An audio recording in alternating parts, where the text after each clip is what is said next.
ابھی تو غوث اعظم دنیا میں آئے ہیں، چند گھنٹے آئے ہوئے ہیں، مگر روزہ رکھ رہے ہیں۔ ان کی والدہ فرماتی ہے کہ جب فجر کا وقت ہوتا، فجر کی نماز کا وقت ہوتا تو عبد القادر کے دونوں ہونٹ ہلا کرتے تھے۔ جب ظہر کا وقت ہوتا تھا تو ان کے دونوں ہونٹ ہلا کرتے تھے۔ عصر کا وقت ہوتا تھا ان کے دونوں ہونٹ ہلا کرتے تھے۔ جب مغرب کا وقت ہوتا تھا ان کے دونوں ہونٹ ہلا کرتے تھے۔ جب عشاء کی نماز کا وقت ہوتا تھا تو عبد القادر کے دونوں ہونٹ ہلا کرتے تھے۔ حضرت ام الخیر امت الجبار فاطمہ فرماتی ہے مجھے شک ہو گیا کہ کہیں میرے بیٹے پر کسی نے کوئی غلط اثر تو نہیں پیدا کر دیا، کسی نے غلط نظر تو نہیں ڈال دیا، میرے لال کو نظر تو نہیں لگ رہی ہے۔ دل نے یہ سوچا ماں کی مانتا ہے، ماں تڑپ جاتی ہے، ماں بے قرار ہو جاتی ہے، ماں بے چین ہو جاتی ہے۔ میرے غوث اعظم کی والدہ بھی بے چین و بے قرار ہو گئی۔ اس کے بعد فرماتی ہے جب میرے دل کو تسلی اس وقت ہوئی کہ جب میں نے اپنا کان عبد القادر کے ہونٹوں کی طرف لگا لیا تو میں نے کیا دیکھا کہ عبد القادر کے دونوں ہونٹ ہل رہے ہیں، اور کبھی عبد القادر سبحان ربی الاعلیٰ پڑھ رہے ہیں، اور کبھی عبد القادر سبحان ربی العظیم پڑھ رہے ہیں، کبھی عبد القادر سورہ فاتحہ کی تلاوت کر رہے ہیں، تو کبھی عبد القادر کسی دوسری سورت کی تلاوت کر رہے ہیں۔ آپ کہیں گے بیبیا سرکار غوث اعظم ابھی تو آئے ہیں، مدرسہ گئے نہیں، زانوئے ادب کو کہتے کیا نہیں، کسی استاد سے پڑھا نہیں، قرآن پاک کا برق کھولا نہیں، پھر انہیں قرآن کیسے یاد ہو گیا؟ آپ جانتے ہیں کہ جب سرکار غوث اعظم اپنی والدہ مکرمہ کے شکم ولایت میں تھے، شکم اطہر میں تھے، تو ان کی والدہ جب چکی چلایا کرتی تھی تو قرآن پڑھا کرتی تھی، آٹا گوندھا کرتی تھی تو قرآن پڑھا کرتی تھی، گھر میں جھاڑو لگاتی تھی تو قرآن پڑھا کرتی تھی، کپڑے دھوتی تھی تو قرآن پڑھا کرتی تھی، جب کپڑے سکھانے جاتی تھی تو قرآن پڑھا کرتی تھی۔ اور میرے غوث اعظم اپنی والدہ کے شکم پاک میں وہ روزانہ 18 پارے قرآن سنا کرتے تھے۔ کہیں گے کیسے میاں؟ فجر کے وقت سے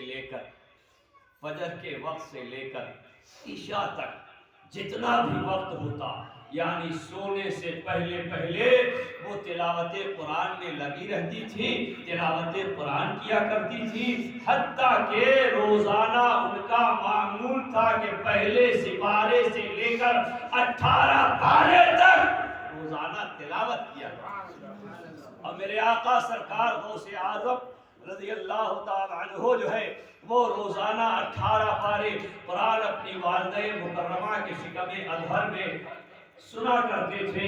سنتے سنتے میرے غوث اعظم کو 18 پارے ہی اللہ اکبر اللہ اکبر۔ سرکار غوث پاک رضی اللہ تعالیٰ عنہ 18 پارے کے حافظ ہو کر دنیا میں تشریف لائے ہے نا۔ آج بھی اگر ہمارے گھر میں قرآن کی تلاوتیں ہوں گی تو گھر میں برکتیں بھی ہوں گی، اور جو بچہ نومولود آئے گا دنیا میں وہ بھی برکت والا ہوگا، گھر میں بھی برکت ہوگی، اور جو آئے گا وہ بھی بابرکت ہوگا، اس کی زندگی میں بھی بہار آئے گی۔ میرے پیارے بزرگوں اور دوستوں، سرکار غوث پاک رضی اللہ تعالیٰ عنہ فرماتے ہیں کہ جب میں چلتا تھا نا تو کبھی پیچھے سے آواز آ رہی ہے، کبھی دائیں سے آواز آ رہی ہے، کبھی بائیں سے آواز آ رہی ہے۔ ایک دن میں راستے میں رک گیا، اور رکنے کے بعد میں نے پوچھا کہ تم نظر تو آتے نہیں مگر تمہاری آوازیں میرے کان میں ضرور آتی ہیں، کون ہو تم؟ میرے ساتھ کیوں چل رہے ہو؟ کبھی آگے رہتے ہو، کبھی پیچھے رہتے ہو، کبھی دائیں رہتے ہو، کبھی بائیں رہتے ہو، بتاؤ تو صحیح کہ تم ہو کون؟ اللہ کی کون سی مخلوق ہو؟ اللہ تعالیٰ نے انہیں قوت گویائی عطا کی اور کہنے لگے ہم اللہ کے فرشتے ہیں، اللہ تعالیٰ نے آپ کی حفاظت کے لیے مجھے دنیا میں مقرر فرمایا ہے۔ اللہ اللہ، جس کی حفاظت کے لیے اللہ تعالیٰ فرشتوں کو بھیجے، اللہ اکبر، ان کے مرتبے کا عالم کیا ہوگا، ان کے مقام کا عالم کیا ہوگا، ان کی عظمت کا عالم کیا ہوگا، ان کی رفعت کا عالم کیا ہوگا، ان کے تقدس کا عالم کیا ہوگا۔ میرے پیارے، میرے آقا سرکار غوث پاک رضی اللہ تعالی عنہ کا بچپن ہے، بالکل بچپن۔ ایک عورت آئی، اس کے شوہر نے یہ شرط لگا دی کہ 6 بیٹیاں تو ہو گئی، 7ویں نہ ہو جائے، اگر 7ویں ہو گئی تو تیرا میرا رشتہ ختم۔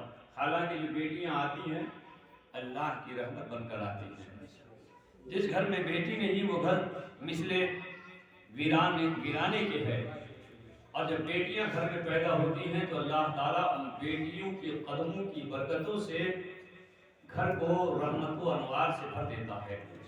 میرے پیارے بزرگوں اور دوستوں، جن کے گھر میں 1 بیٹیاں ہیں یا 2 بیٹیاں ہیں یا 3 بیٹیاں ہیں یا 4 بیٹیاں، بیٹیاں ہی بیٹیاں ہیں، وہ گھر بے برکت نہیں با برکت ہوا۔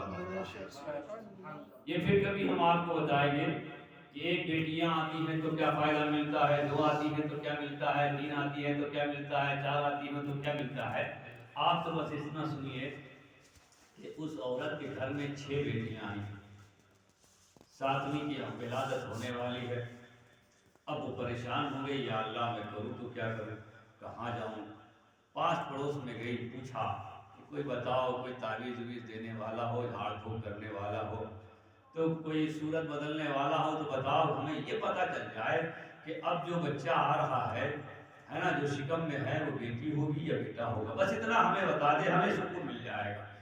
تو ان عورتوں نے کہا کہ پریشان ہو، یہاں سادات کرام کا گھرانہ ہے، اہل بیت کا گھر ہے، نبی کے خاندان کے لوگ رہتے ہیں، ہے نا، نسل امام حسین کے لوگ یہاں موجود ہیں، وہاں چلی جا، بڑے اچھے، بڑے سچے، بڑے پائے کے بزرگ ہیں، اگر تجھے دیکھ لیا اور تو وہ ضرور بتا دیں گے کہ تیرے شکم میں کیا ہے، بیٹا ہے یا بیٹی ہے۔ اب وہ عورت جو تھی اس کے اشتیاق میں، تمنا میں کہ یہ پتہ چل جائے کہ بیٹا ہے یا بیٹی ہے، لہٰذا وہ معلوم کرنے کے لیے سرکار غوث اعظم رضی اللہ تعالیٰ عنہ کے گھر چلی گئی۔ ابھی میرے غوث اعظم 3 ساڑھے 3 سال کی عمر کے ہیں، 3 ساڑھے 3 سال کی عمر کے، اور میرے غوث اعظم رضی اللہ تعالیٰ عنہ ادھر سے گھومتے ہوئے ان کے گھر سے ایک عورت روتی ہوئی آئی۔